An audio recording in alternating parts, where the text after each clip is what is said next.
Good morning. Hello. So I got exciting news. Guys, the kingdom of heaven is possible. Did you know? No, I'm serious. It's possible. I think everyone has those kind of experiences where like, yeah, well, when pigs fly, that'll happen. And for me in my life, it was always, well, the Chicago Cubs are never going to win the World Series. For those of you that don't know, there's this baseball team from Chicago, and they're famous because they always lose. Their nickname is the Lovable Losers. For 108 years, they have never won a championship. The longest drought in all of American sports. I mean, it's crazy. It's like the heartbreak of the Cubs fans. It's almost like you're reading like God's providence of restoration with all this heartbreak and setbacks. It's like, what's going on? And it's like, well, I guess that's never going to happen when pigs fly. But this year it happened. And they showed like videos of fans, and they showed like, meet Donald Brown. And Donald Brown was born in 1924 on the farm, and he had his kid, Roger Brown, who had his kid, Roger Brown Jr., who had his kid, Roger Brown Jr., you know, and down it went. None of them have seen the Cubs win the World Series. And when it happened, I got to go down, I went down to Chicago for it, because it's like, shoot, how old am I going to be 108 years from now? So I flew down to Chicago, and the experience of what it was like for fans when they won, I really think like, what's it going to be like when the last person is restored, when that last person comes into God's love, and like, that's it, it's done. Or the moment that humanity crosses the line where God feels like it's happening, it's you know, we're getting into that ideal. What's it going to feel like? What's it going to be like? And I kind of feel like how people celebrated the Cubs winning is going to be how people will celebrate the kingdom of heaven. So I want to show a video. It was on CNN. There was a video of people, the Cubs winning the World Series.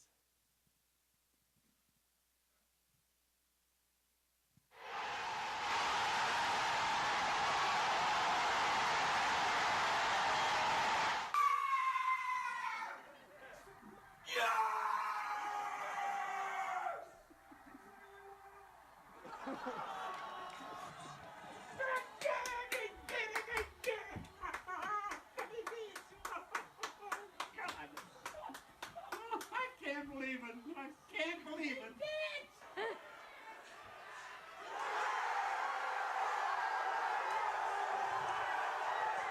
That was me right there.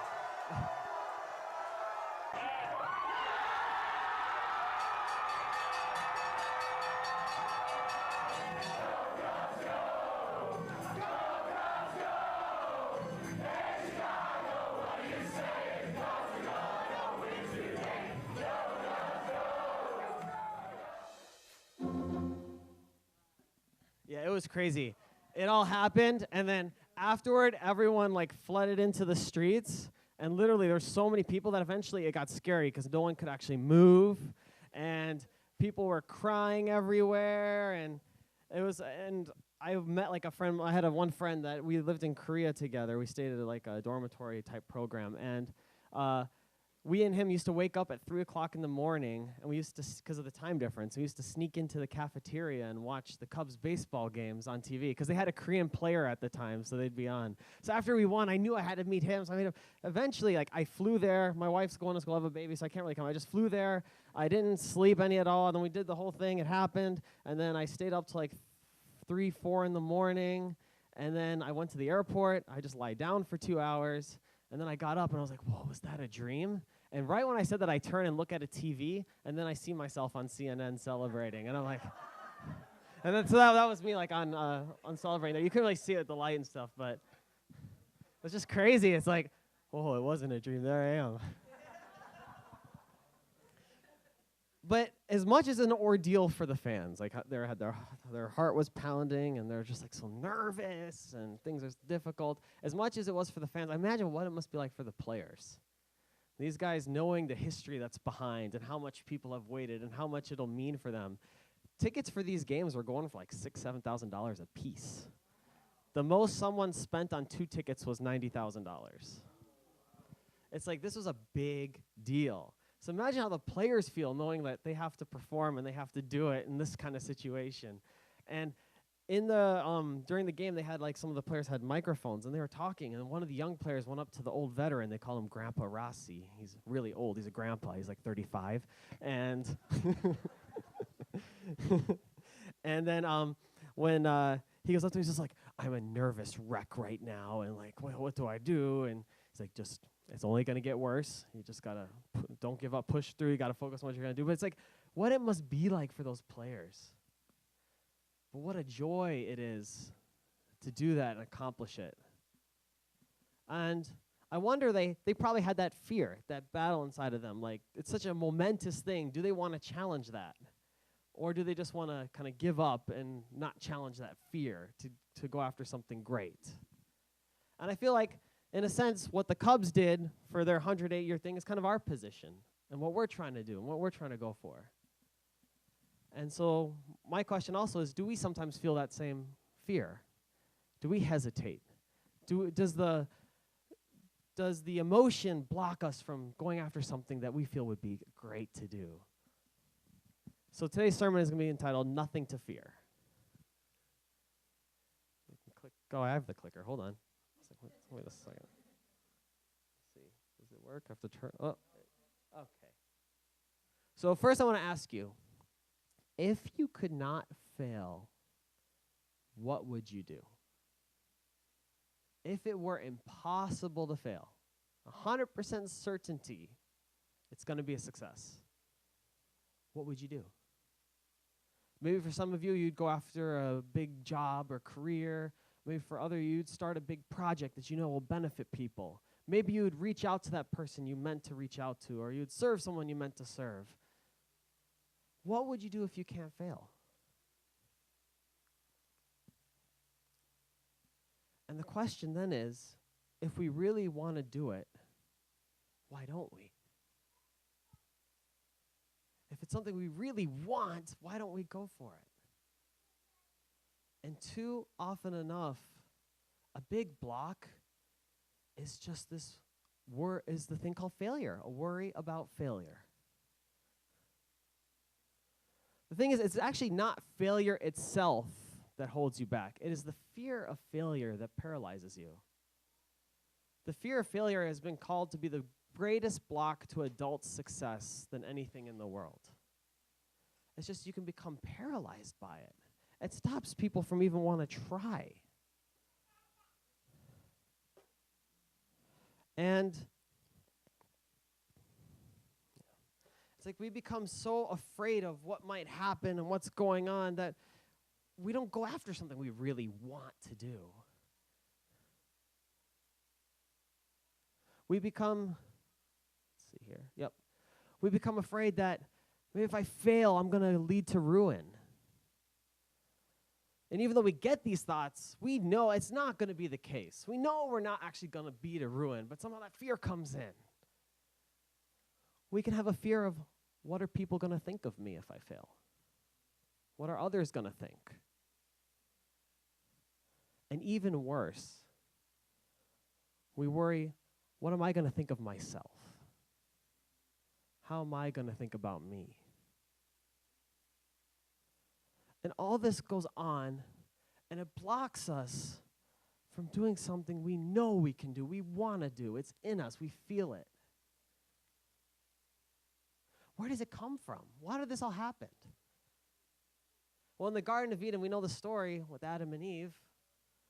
When they fell, their reality changed. The reality of human history and the human condition changed.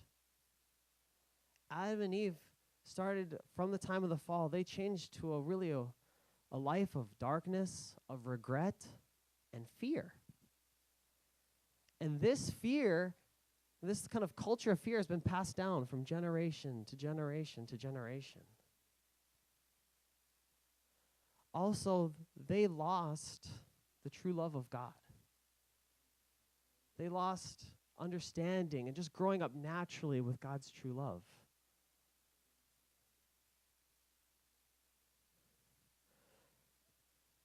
Because in reality, The opposite of fear is love.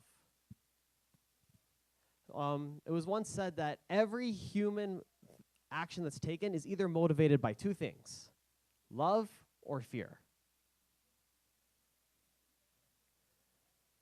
And if the opposite of fear is love, then it's really important that when we do things, what do we center ourselves around?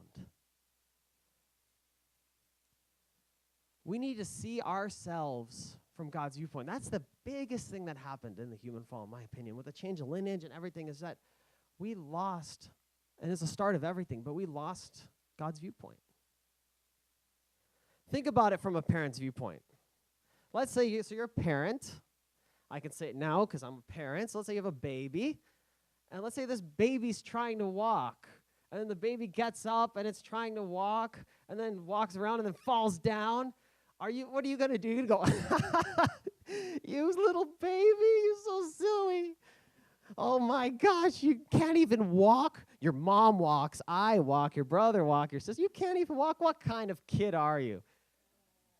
Is any parent gonna say that? No way. Yet how often do we say those kind of things to ourselves? Like my son now, he's not walking yet, but he's getting close. He's like picking himself up on the bed, and he does like the little push through thing. And then just the other day, he picked himself up off the ground and he stood up.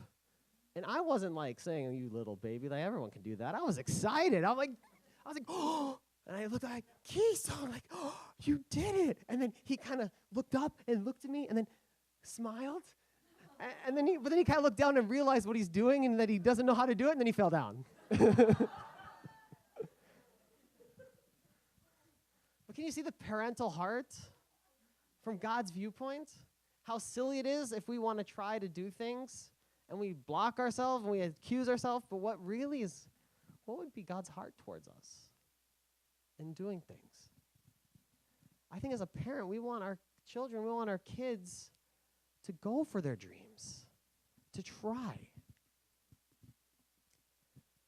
The thing is, we actually have this thing of failure all wrong. I don't even know why. It shouldn't even be called a failure. It's temporary defeat. The only failure is if you give up. That's the only failure.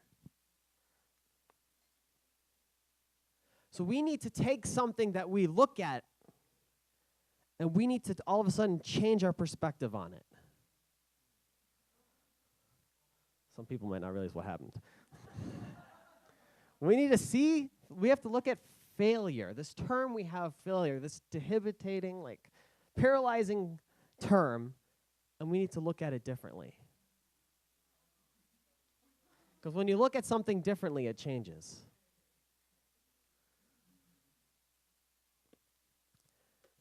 Failure is a temporary defeat. Actually, failure is a natural. I'm going to keep using it because it's a term we use, but it is quite a loaded term in like our society. Failure. But the fact is that failure is natural. Like my son trying to walk, he's going to stumble and fall, or else how is he going to walk? It's a temporary defeat. It's like you win some and you learn some.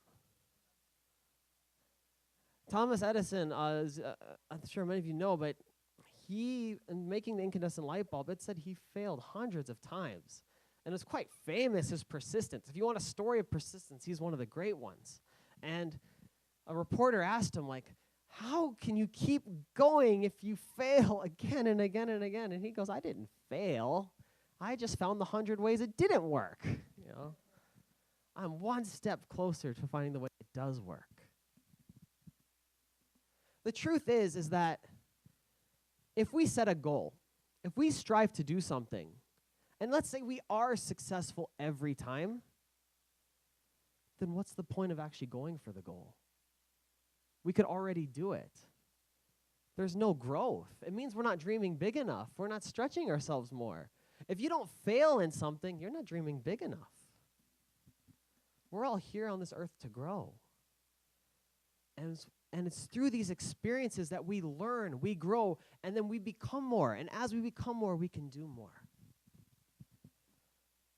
The fact is that we can do anything, really. It's God's love and joy for us. We have infinite potential. We have God's love vibrating all through us. There's really nothing we can't do. It's just up to us to go forward and grow into that kind of person that can do those type of things. But one of the things that the Cubs did is they changed they knew like we have the pressure, we have the expectations, we have all this weight of history. We have two choices, guys. This is what the coach said in the beginning of the season. We can pretend it doesn't exist or hide from it, or we can embrace it. So their motto for the whole season became embrace the target. And they did it. I think we need to learn to embrace this idea of failing. Embrace it. It's really true. You miss 100% of the shots you don't take.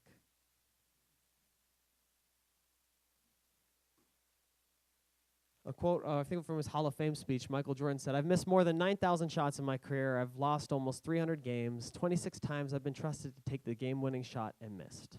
I failed over and over again in my life, and that is why I succeed." Think about God and what God has gone through in history. Think about if God doesn't give up, how can we give up? If God doesn't give up on a dream, how can we give up on a dream? And if you ever find yourself getting overwhelmed with this fear and uncomfort, it should be uncomfortable. If we're going after something that we've never done before, it's going to be terrifying. If you ever have those experiences, think about what it must be like for God. How every time in the course of history, thinking thousands of years to lead up to this moment and hoping and praying and wondering, it's got to work, it's got to happen, and what the kind of emotions God must go through. And the thing is why we don't really have to feel worried about failing.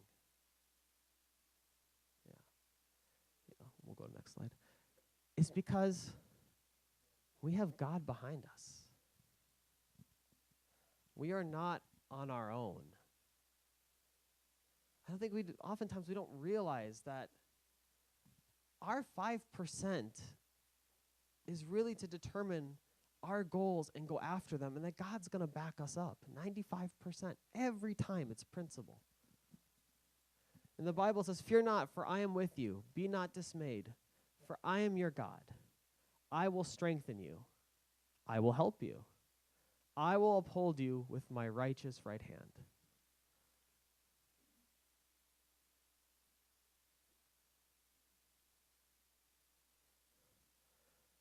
A life when we're dominated, kind of worried about fear. I love sharing this one because for me it was a big deal growing up.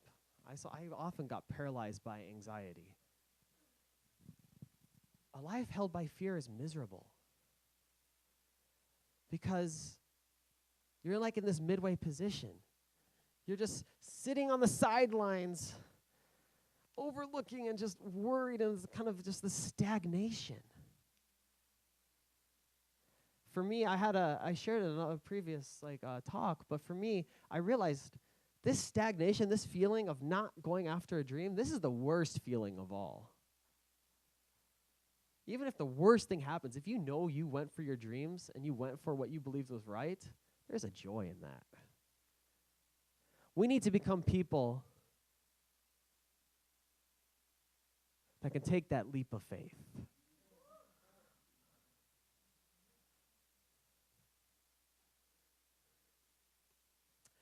Reverend Moon, Father Moon, talked about this idea of stagnation in the value and significance of the family pledge. Stagnation leads down to hell, whereas pushing forward leads to development.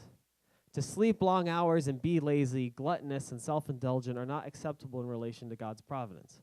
We should keep ourselves busy. Life is short. Run without resting, just like me. Run even without sleeping. Only then can you be connected to the world that you hope for. That term, the stagnation leads to hell. That feeling of stuck because of some kind of fear or thought or worry. Unfortunately, we've all had experiences, and this is why it's come up, why it's a part of our culture. Like we said, we lost the true love of God. We've all had experiences in our life where we know, like, especially growing up and with our parents and kids, like, if we've done well, we've gotten love. And we also had experiences where we didn't do well, and the love was withheld from us. And I think this is a big thing that we've all experienced, is that why this fear of failing is so, like, deep ingrained in us. We all need to experience the unconditional true love of God. In love, there's nothing to fear.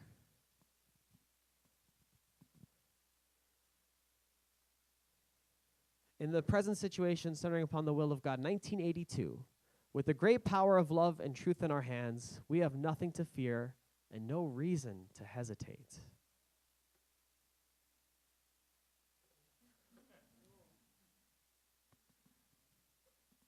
This is how we can feel. So I want to ask everyone to search inside yourself. We know Mother's coming. We know we're in a very important providential place. And the thing is that how we see ourselves and how God sees ourselves is so different. How God thinks what we're capable of doing, what our potential is far beyond, I think, what we can imagine. But our 5% is we have to go for it. We can't let a fear or worry, if it block us. So if you find yourself in those experiences, first thing is face it. Face the fear. That's the number one thing. If you face your fears, eventually they'll start to go away. Second thing is, don't view it, try to switch the motivation from fear to love. See yourself from God's viewpoint. You may have to be silly, it's okay. Talk to yourself as if you're the baby that's trying to walk, and like how God's talking to you. Like, I'm going to try it. Oh, good job, Jonathan. Yeah, like do those kind of things. Give yourself self-love. Kiss yourself. I love you. Doesn't matter what happens, I love you, John.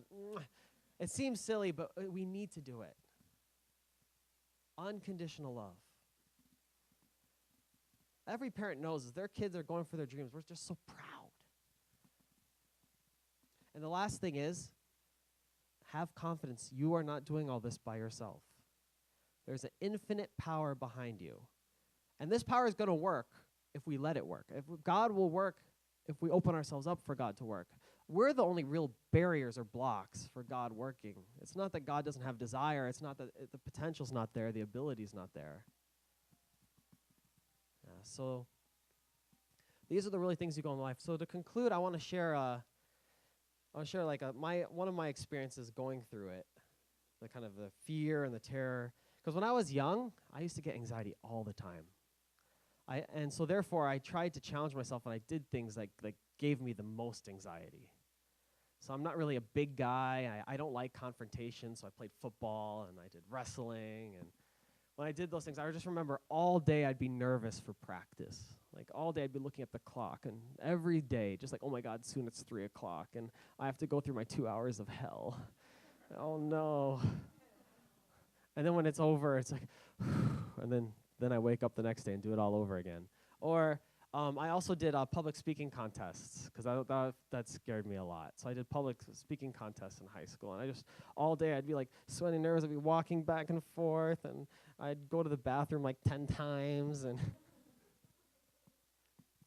so I remember in one public speaking contest, I actually won the first leg, and I went to and for me that was like a totally different level. Like I went to like this other level. And this was a leadership organization, but it was agricultural based. I love this one. I don't really like agriculture so much, but I love this program because it's leadership based.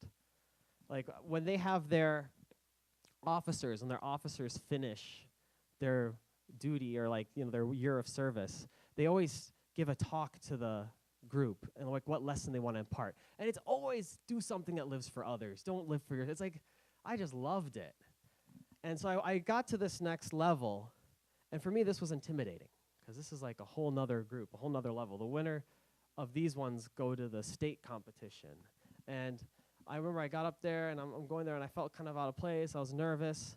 And I was talking to one girl, and when I was talking to her, I was kind of sharing, so what's your topic? And she shared her topic. And the thing is, a lot of these people, they grew up with an agricultural background.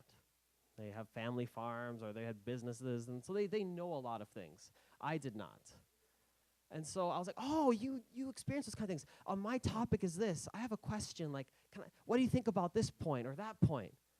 And I still remember she just looked at me, and she kind of had a little smirk, like half smirk, and goes, you don't know that?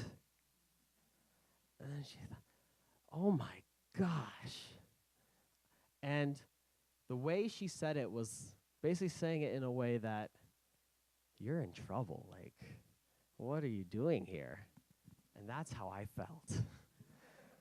I was like, oh shoot, what am I doing here? I had that doubt come out, that fear come out. I was like, I shouldn't be here. Like, what am I doing here? I can't do this. I'm not like these people. I'm the foundation of these people. These people have probably been doing this for years. What am I doing here? Silly me like that. And at that point, I just had to, like, again, because I had that, like, put my anxiety into overdrive. And I just had, like, serious prayers, like, before going. And I got up, and I just did the best I could with the talk and the presentation. I just did the best I could do as well. And then it was like 1 hour the judges were, like, meeting to discuss all the contests. It took forever, and we're just all sitting there. It's like, oh, man, there's so much anxiety. And then we all got into a big gymnasium. And this was an event. There was many contests. But the premier one is the public speaking contest. That's like the number one. So the whole gym is filled with people. And then finally, all these people won their awards. It's like, yeah, good job. You knew how to organize milking a cow. Like, good job. I give them a hard time. But then finally, it got to the contest. And I remember they got up. We all had to line up. And it was like 8th place. And I thought, okay, here it is. 8th place wasn't me. And then 7th place. 7th place wasn't me. Okay, a little bit weird, but okay. 6th, 5th, 4th place wasn't me. And then they announced, and then the 3rd place, again, not my name. At this point, the top 2 get to go to state. So at this point, I know I made it to the state level. And so once I knew at the state level, I had my dad. He's my little fan. I just turned and looked at my dad, and this is like, he's German and those type of things. Before I could look at him, I just hear in the big corner of the gym going, yes! And I look at him, and he goes, looking down, like, oh gosh. And 2nd place, not me again. And then 1st place was me. And yeah, it was a cool. And then I remember when it was like the improbable thing for me at the time. Now it doesn't seem like such a big deal. For me, it was such a big deal at that time. And then when I got that 1st place, like the person that was presenting the awards was a friend of mine. So she just ran and gave me a big hug and twirl around. And it was just a great feeling because of overcoming that fear. I just felt so much love and God's love when you overcome that fear. And I still remember when we got the awards and everyone had to shake hands with all the other participants. I gave a good look to that girl that told that to me. Good job.